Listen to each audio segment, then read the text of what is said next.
பெருந்தலைவரின் 123வது பிறந்தநாள் விழாவை அருமை தம்பி கோபால் எங்கள் வீட்டுக்கு பக்கத்து, எங்கள் ஊர் எங்கள் வீட்டுக்கு பக்கத்து வீடு. அவர் போன வருஷமே என்னை கூப்பிட்டாரு. நான் கொஞ்சம் வேலை இருந்ததுனால என்னால் வர முடியல. இன்றைக்கும் கொஞ்சம் வேலை இருந்துச்சு. இருந்தாலும் என் ஊருக்காரர் 2வது வருஷம் வரலாம் கோவச்சுக்காரு. 2வது அவங்க அப்பாவும் எங்கள் அப்பாவும் ரொம்ப ஃப்ரெண்டு, திக்கஸ்ட் ஃப்ரெண்டு. 2வது உழைச்சி முன்னுக்கு வந்தவர். அதாவது எப்படி பெருந்தலைவர் காமராஜர் காங்கிரஸில் உழைச்சி முன்னுக்கு வந்தாரோ அதே போல் இவர் உழைப்பால், அதாவது காயலாங்கடான்னு சொன்னாலே இங்கே சென்னையில் ஒரு மாதிரி மேலங்களையும் பார்ப்பாங்க. ஆனால் அதில் எவ்வளவு தொழில் நுணுக்கவங்க இருக்குங்கிறது தம்பி கோபாலுக்கு தெரியும். நான் நினைச்சேன் கோபால் அவங்க பக்கத்தில் நாங்கள் இங்கே சென்னையில் ஒரு சென்னை வாழ் சவுக்கை முத்தாரம்மன் ஏரல் நாடார் சங்கம் வச்சுருக்கோம். அது என்னுடைய தம்பி உதயகுமார் வந்திருக்காரு. அவர் அவரும் திமுகவில் ஒரு பெரிய பிரச்சார பீரங்கி தான் உதயகுமார். தம்பி செயற்குழு உறுப்பினராக இருக்கார். இது ரொம்ப தீவிரமாக, இன்னும் சொல்ல போனால் எங்கள் சங்கத்தில் சீட்டு போட்டு அதில் முதலீடு பண்ணி அதில் முன்னுக்கு வந்தவர்.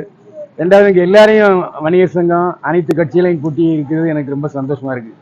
அதாவது காமராஜர் அது சொன்ன மாதிரி எந்த சாதிக்கும் சொந்தமானவர் இல்லை, எந்த அரசியல் கட்சிக்கும் சொந்தமானவர் இல்லை, தேசிய தலைவர்.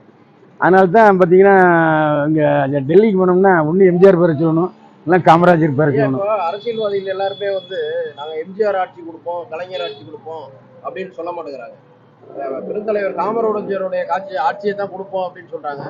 இப்போ வரக்கூடிய அரசியல்வாதி யார் அந்த இடத்தை பூர்த்தி செய்வாங்கன்னு உங்களுக்கு ஏதாவது ஒரு அபிமானம் இருக்கா? பெருந்தலைவர் காமராஜர் இடத்தை யாரும் பூர்த்தி செய்ய முடியாது. காமராஜர் ஆட்சி மறுபடியும் வரவே வராது. அது கனவுலையும் காணாதீங்க, அது பகற்கனவு தான். ஏன்னா இப்போ எல்லாம் மணி மைண்டடு பாலிடிக்ஸ் ஆகி போச்சு. காசு வாங்கி ஓட்டு போடுற நிலைமைக்கு வரும்போது எப்படி காமராஜர் ஆட்சி வரும்? இன்னும் சொல்ல போனால் ரொம்ப வருத்தத்துக்குரிய செய்தி, அவளை தன்னுடைய அம்மாவுக்கு கூட ஒரு பைப்பு வைக்கக்கூடாதுன்னு சொன்ன காமராஜரை தோக்கடிச்சவங்க அந்த விருந்தினர்காரங்க. ஸோ அதனால அவருடைய பேரை மறுபடியும் காப்பாற்றினது குமரிக்காரங்க தான், நார்வேல்காரங்க தான். அதில் எந்த மாற்றமும் இல்லை. அதனால மக்களுக்கு என்ன செஞ்சாலும் தோக்கடிக்கிறதுங்கிற முடிவில் அவரை தோக்கடிச்ச அதே நாடார் சமயம் தான், நாடார் சமுதாயம் தான் இப்போ அவரை இப்போ இந்த இறந்ததுக்கு அப்புறம் அவரை ஒரு விழாக்கள் பண்றது. அதனால தான் நான் காமராஜர் ஆட்சி அமைக்க மாட்டானுன்னு சொல்றேன். அதாவது எங்க சமுதாயம் தான் அவரை தூக்கி பிடிக்குன்னா உழைப்பாளர் இருந்த சமுதாயம். இன்னைக்கு எந்த இடத்துல போங்க எங்க ஆளுப்பான். நான் பேர சொல்ல, அது விசாகப்பட்டினம் ஆனாலும் சரி, டெல்லியில ஆனாலும் சரி, டெல்லியில மிகப்பெரிய பாத்திர கடை நெல்லை பாத்திர கடை தான், அது எங்க ஊருக்காரு தான். அந்த அளவுக்கு உழைப்பால் முன்னேறுறவங்க. யாருடைய சிபாரிசு அப்படி எங்களுக்கு கிடையவே கிடையாது. அதனால சொல்றேன், மறுபடியும் யாராலையும் காமராஜர் ஆட்சி அமைக்க முடியாது. அதே மாதிரி யாரும் என்ன காமராஜர், வாழும் காமராஜர், செத்து போன காமராஜர் அதெல்லாம் இல்லவே இல்லை, அதெல்லாம் பொய். ஏன்னா காமராஜர் சமீபத்தில் விஜய்க்கு வாழும் இளைய காமராஜர்னு ஒரு இல்ல, அவரே என்ன அப்படி சொல்லாதீங்க, ஒரு போராட்டம் பண்ண உடனே போடாதீங்கன்னு சொல்லிட்டாரு. அவரே சொல்லிட்டாரு, என்னை வாழும் காமராஜர் சொல்லாதீங்கன்னா அது தகுதி இல்லாதவன்னு அவரே சொல்லிட்ட போது நாம் அதை விமர்சிக்க கூடாது. அவர் தன்னை இளைய காமராஜர்னு சொல்லாதீங்க, இன்னும் அவரே அறிக்கை விட்டுட்டாரு விஜய். இப்போ அடுத்து தமிழகத்துல அரசியல் சூழ்நிலை சூடு பிடிச்சிருக்கு 2026 தேர்தல். இப்போ அடுத்து யார் வருவாங்க அப்படின்ற ஏதாவது உங்களுடைய கணிப்பு? இல்லை, கணிப்பு இன்னும் போகணும். ஏன்னா கூட்டணி இன்னும் செட் ஆகலை. கூட்டணி செட் ஆன பிறகுதான் கருத்து கணிப்பு வரும். இப்போ உதாரணம் சொல்ல போனால் எடப்பாடியார் பிரச்சாரத்தை ஆரம்பிச்சிட்டாரு. கொஞ்சம் ஆளுங்கட்சி கொஞ்சம் கிளி ஏற்படுத்துகிற உண்மை. அதனால இன்னைக்கு உடனே முதலமைச்சர் ஸ்டாலின் அவரு சுதாரிப்பாயிட்டு வீட்டுக்கு வீடுன்னு சொல்லிட்டாரு. ஸோ வீட்டுக்கு வீடு போறதுங்கிற முடிவில் திமுக வந்துருச்சு.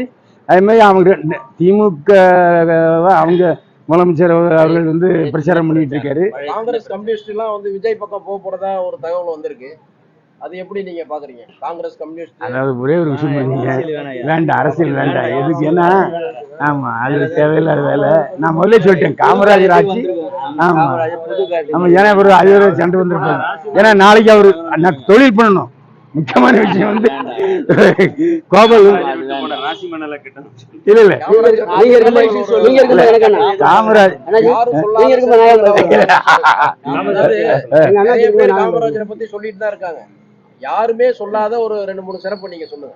ஏங்க அவர் ஒரே ஒரு விஷயம், அவர் இறந்த போது அவர் பேங்க் அக்கௌண்ட் எவ்வளவு இருந்துச்சு? சொந்த கார் கூட கிடையாது, சொந்த வீடு கூட கிடையாது. அதாவது டிடிகே தான் வந்து கார் கொடுத்துக்கிட்டு இருந்தார். அதே மாதிரி ஒரே ஒரு ஆளு தான் வைரவன் மட்டும்தான் வச்சிருந்தார். இங்க பாருங்க, ஒரு முதலமைச்சர் போனா எத்தனை கார் பின்னால போகுது முன்னால போகுது. நான் சொல்றேன் எல்லா அண்ணா திமுக ஆட்சியிலும் சொல்றேன், திமுக ஆட்சியிலும் சொல்றேன். அப்படி காமராஜர் இருந்தாரா? நான் சைரனே எதுக்கு சைரன் அது நிறுத்துன்னு அப்படின்னு சொன்னவர். அதாவது அதே மாதிரி ஒருத்தர் ஒரு நண்பர் வந்து தன்னுடைய இல்ல திருமணத்துக்கு விடும்போது வரமாட்டேன் போக பண்ணிட்டாரு. ஏன்னா நான் வந்தேன்னா அங்கே பெரிய பிரச்சனை பண்ணுவாங்க, பிரச்சனைனா போலீஸ் எல்லாம் வந்து நிற்கும். திடீர்னு போய் நின்றார் அந்த வீட்டுக்கு. அப்படிப்பட்டவர் காமராஜர். அவருடைய குடும்பத்துக்குன்னு 10 பைசா சேர்த்து வைக்காதவர். அதே மாதிரி தான் பேரறிஞர் அண்ணாவும் இருந்தார். பிரச்சனை சம்பாதிச்சு எல்லாம் வச்சிருந்தார், அது வேற விஷயம். ஆனா அந்த சொத்துக்கு எவ்வளவு சண்டை போட்டாங்கன்னு உங்களுக்கு தெரியும். எம்ஜிஆர் வீட்டு சொத்துக்கு கொலைகள்லாம் அடைஞ்சு. ஆனா அந்த அளவுக்கு காமராஜர் வீட்டில் யாருமே அதை பத்தி சொல்லவே இல்லை. அவர் தன்னுடைய வாரிசுன்னு யாரையும் சொல்லவும் இல்லை. ஒரு வேட்டி ஒரு சட்டை, அவ்வளவுதான். அதே மாதிரி அதிகாரிகளை ரொம்ப நேக்க பதில் சொல்லி அந்த காரியங்களை சாய்ச்சார். ஒரே ஒரு இடத்துல, சார் அந்த இடத்துல வந்து 3000 பேர் தான் இருக்காங்க, அங்க உயர்நிலை பள்ளி அமைக்க முடியாதுன்னு கல்வி செக்ரட்டரி சொல்றார், கல்வித்துறை செயலாளர். படிக்கதானேன்னு 3000 பேர் இருந்தா ஹைஸ்கூல் வரக்கூடாதா? கெட்டியா இதை சொல்றதுக்கு நீ இருக்கு? நான் சொன்னா செய்யறதுக்கு நீ இருக்கு, அதை மாட்டேன்னு சொல்றதுக்கு நீ இல்லைன்னு சொன்னார். இப்ப யாராவது சொல்றாங்களா? எம்ஜிஆருடைய அபிமானின்றதால அந்த கேள்வி கேட்கிறேன். இல்ல இல்ல அதெல்லாம் வேண்டாம். எம்ஜிஆர் வந்து தன்னுடைய தலைவர் அண்ணான்னு சொல்லிட்டு வழிகாட்டி காமராஜர்னாரு. வழிகாட்டி வந்து அண்ணான்னு சொன்னாரு, தலைவர் காமராஜர் சொன்னாரு. இருக்கட்டும், அதை பத்தி நீங்க என்ன உங்களுடைய? இல்ல அதுதான் அந்த அடிப்படையில தான் இப்போ நாங்க வந்து நல்லவர்கள் யாருன்னு பார்த்து ஓட்டு போட்டுக்கிட்டு இருக்காங்க. இல்ல நம்ம சமுதாயத்துக்காரங்க வந்து எல்லா கட்சியிலும் இருக்காங்க, எல்லா கட்சியிலையும் பதவியிலும் இருக்காங்க. இன்னும் சொல்ல போனா நல்ல தூத்துக்குடி நாரும் இல்லை, அந்த சமுதாயத்தை மீறி யாரும் வேட்பாளராக போட முடியாது, போட்ட ஜெயிக்காது, அது வேற விஷயம். ஆனா அதையும் மீறி பேர் அண்ணா ஆட்சியிலையும் சரி ரைட் கொடுத்துங்க. நம்ம செண்பகவல்லியம்மன் அணைக்கட்டு அவர் விட்டுட்டு போன அணைக்கட்டு உடஞ்சி போச்சு, அது கிட்டாம கிடக்கு. 40 வருஷமா ஆச்சு அவர் போன காலத்துல. இல்ல அது வந்து ஒரு விஷயம் புரிஞ்சுங்க, அந்த தொகுதியினுடைய எம்எல்ஏ எம்பி இவங்க தான் அது முடியும். அவரோட இதுல அவர் கோரிக்கை வைங்க. இல்ல அதாவது அந்த சம்பந்தப்பட்ட எம்எல்ஏக்கள் எம்பிக்கள் மனசு வச்சு, ஏன்னா இப்ப எம்பிக்கு 1 கோடி நிதி ஒதுக்கியிருக்காங்க, அதுல இருந்து நிதி ஒதுக்கலாம். அதனால எம்எல்ஏக்கள் எம்பிக்கள் நினைச்சா எந்த ஒரு அணைக்கட்டையும் சரிப்படுத்த முடியும், ரோடு போட முடியும். அந்த அளவுக்கு எம்எல்ஏக்களுக்குன்னு ஒரு தனி நிதி இருக்கு. அது எம்ஜிஆர் காலத்தில் கிடையாது, காமராஜர் காலத்தில் கிடையாது, ஜெயலலிதா காலத்துலையும் இப்போ மு.க. ஸ்டாலின் அவர்கள் காலத்துலையும் இருக்கு. அதனால அதுதான் முடியும். மற்றபடி நிறைய பேர் வந்து பெருந்தலைவர் போட்டுக்கிறாங்க. எம்ஜிஆர் வந்து அது ஒரு தடை கொண்டு வந்தார். பெருந்தலைவர் வந்து காமராஜர் மட்டும்தான், வேற யாரும் போடக்கூடாதுன்னு ஒரு சட்டம் ஒண்ணு ஏற்றினாரு. இப்போ வந்து ஸ்லம் போர்டு, ஹவுசிங் போர்டு, அதுல இருக்க தலைவர்கள்லாம் பெருந்தலைவர் போட்டுக்கிறாங்க முன்னாடி. இப்ப இதை பத்தி வந்து உங்க சங்கங்கள் ஏன் போராட்டம் பண்ண மாட்டேங்கிறீங்க? ஏங்க எதுக்கு போராட்டம் பண்ணணும்? ஏன்னா பெருந்தலைவர்னு சொன்னாதான் காமராஜர் தெரியுமா? இல்ல நாங்கன்னா ஒரு முகவரி கொடுக்கணுமா? அது முட்டாத்தனங்க. அதாவது படித்த எல்லாருக்கும் தெரியும் யாரு காமராஜர்னு. போய் எதுக்கு போராட்டம் பண்ணணும்? போராட்டம் பண்ணணும்னு உடனே நடந்துருவான். அது ஒரு சிலருக்கு விளம்பரமா அமையும், அவ்வளவுதான். அது வந்து ஒரு சட்டமாவே ஏற்றுனாங்களே, அது வந்து உங்க தெரியுமா இல்ல வந்து அதை வந்து தெரியாம இருக்காங்களா? என்ன சட்டம்? பெருந்தலைவர் வேற யாரும் வைக்க கூடாது, பெருந்தலைவர்னா காமராஜர் தான் சட்டம் ஏற்றுனாரு. ஆமா, இப்பவும் ஒன்றிய தலைவர் தான் போடுறாங்க, ஒன்றிய பெருந்தலைவரும் போடுறது இல்லை. இதுல போடுறாங்க வீட்டு வசதி வாரிய பெருந்தலைவர் கிடையாதுங்க. வீட்டு வசதி வாரிய தலைவர் எங்க ஊருக்காரன் பூச்சி முருகன், அவர் ஒரு நாள் பெருந்தலைவர் போட்டுக்க மாட்டாரு. சமீபத்துல அதிமுக அதெல்லாம் பொய், நீங்க பொய்யான தகவல் சொல்லாதீங்க. இல்ல இல்ல சொல்றத கேளுங்க. ஏன் தெரியுமா? பூச்சி முருகன் எனக்கு வேண்டியவர், பூச்சி முருகன் எனக்கு வேண்டியவர், வீட்டு வசதி வாரிய தலைவர். அவர் என்னைக்கு ஒன்றிய பெருந்தலைவர் போட்டாரு? சும்மா நீங்க பாட்டுக்க குண்டுக்க மாட்டாங்கன்னு கேள்வி கேட்டீங்க. நான் உஷாரான பாட்டி. நன்றி நன்றி.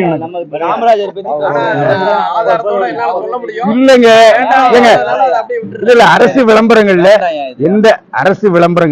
எந்த விளம்பரத்திலையும் பெருந்தலைவர் வந்து வராது. இல்லாம பத்திரிகையாளர்கள் கேட்க மாட்டாங்கன்னு உங்களுக்கு தெரியும். ஆதாரம் என்கிட்ட இருக்கு. ஆனா அதை நான் இப்போ நான் இப்பவே வேணா ஃபோன் பண்ணி இல்ல நான் இப்பவே ஃபோன் பண்ணி பூச்சி முருகன்ட்ட கட்டுட்டுமா? ஐயா வேணாம் ஐயா, வேணாம் ஐயா. காமராஜர் ஐயா வந்து ஏன்னா எனக்கு வேண்டியது நானே என்னென்ன நீங்களே எப்படி சொல்லிட்டீங்களே அப்படின்னு சொல்லக்கூடாது. இல்ல நம்ம இருக்கிற உறவையும் நட்பையும் கெடுத்துடக்கூடாது. நன்றி நன்றி முடிச்சுக்கீங்க ஐயா. நன்றி. மீண்டும் அதாவது இப்போதைக்கு வந்து நீங்க கேட்டீங்களா அந்த ஒரு கேள்விதான் வந்து கொஞ்சம் மனசை உறுத்துது.